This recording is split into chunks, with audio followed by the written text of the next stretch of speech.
informacinę sklaidą.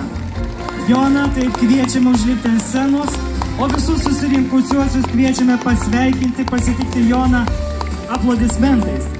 Taip pat ant scenos jau matote Lietuvos Respublikos Seimo narį Zigmantą Balčytį, kuris ir įteiks apdovanojimą. Jonas Girskis, internetinio naujienų portalo Švėkšnos naujienos autorius. Jonas jau daugiau kaip 10 metų ne tik dalinasi naujienomis iš Švėkšnos miestelio gyvenimo, bet ir pats rašo straipsnius, nušviečia miestelio gyvenimo informacinėje erdvėje. Palydėkite plojimais, pasveikinkime Švėkšniškį Joną.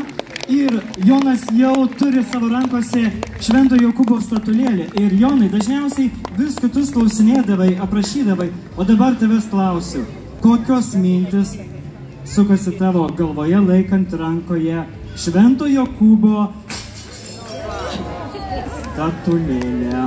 Statulėlė sveika gyva. Šūkės neša laimę.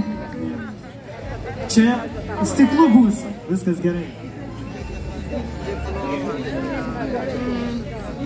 Sekantį savaitgalį renkamės iš naujo. Šūkės laimę neša, tikiuosi, ne? Tai mums čia visiems švėkšniškiam ir susirinkusiems svečiam atneša daug laimės. Ne?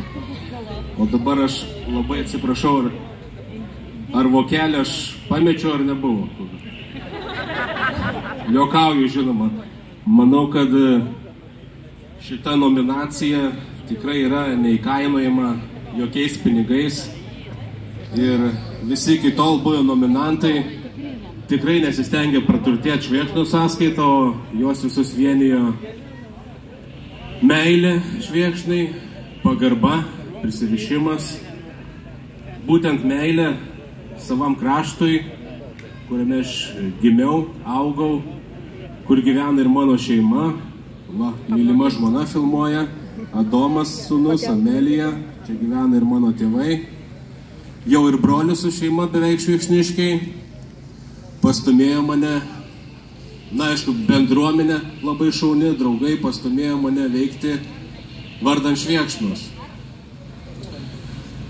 Ir iš tikrųjų, nuo jaunystės aš nebuvau tas, kuris mėgčiau išstoti ir viešai sakyti kalbas, bet kažkaip vardant to Švėkšnos populiarinimo įveikiau save, perlipau save ir pradėjau rengti renginius, prisidėti prie vairių veiklų, rašyti straipsnius, filmuoti, fotografuoti, vykdyti kuo didesnę sklaidą.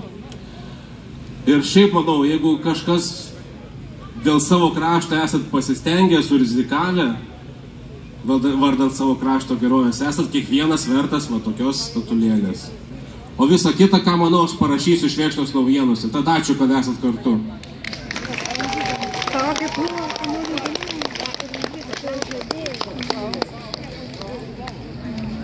Ačiū, Jonai.